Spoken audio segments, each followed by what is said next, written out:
reproduction, comment elle influe sur la productivité. Donc, comme je l'ai expliqué, c'est beaucoup plus l'intervalle de l'âge qu'il faut maîtriser.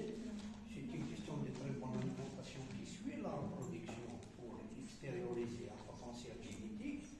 Donc, et c'est une fonction prestigieuse.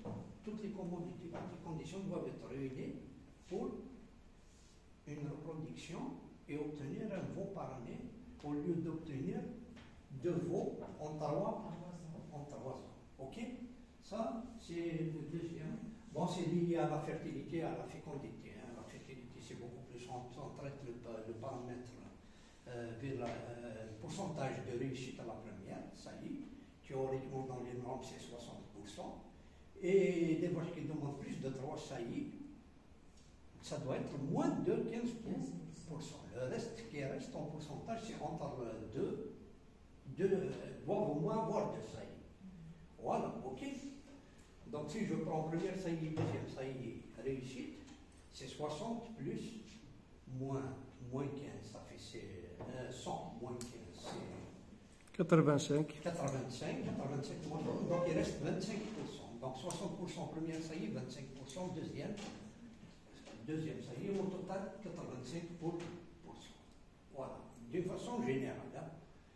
Donc l'intervalle village il est aussi influencé par la fécondité, à savoir village première saillie, entre 45 et 62 jours, et une saillie fécondante moins de 90 jours. Normalement, une vache à 3, normalement toutes les vaches doivent avoir une saillie fécondante au bout de 3 saillies. Plus de 3 saillies, il y a un problème de fertilité. Ok?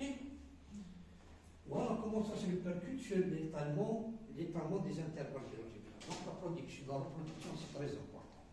Maintenant, l'alimentation. L'alimentation qui a une grande influence aussi sur la reproduction comme sur la production.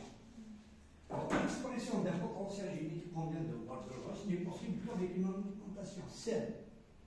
Pas de moisissure, pas une bonne hygiène alimentaire. Ça existe l'hygiène de l'alimentation. Adéquate, suffisante et équilibrée.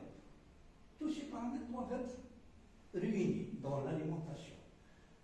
À quelle fin utile?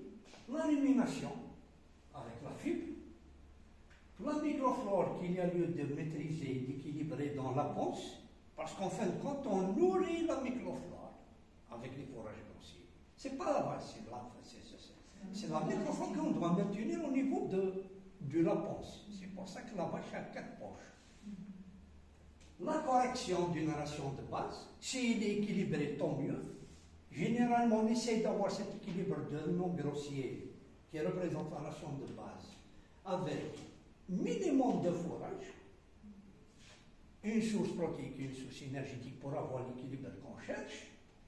Sinon, on corrige une ration de base avec un correcteur qui représente une matière première, à savoir énergétique ou protéique. Ça dépend du déficit de cette ration de base, à quel nutriment on a affaire.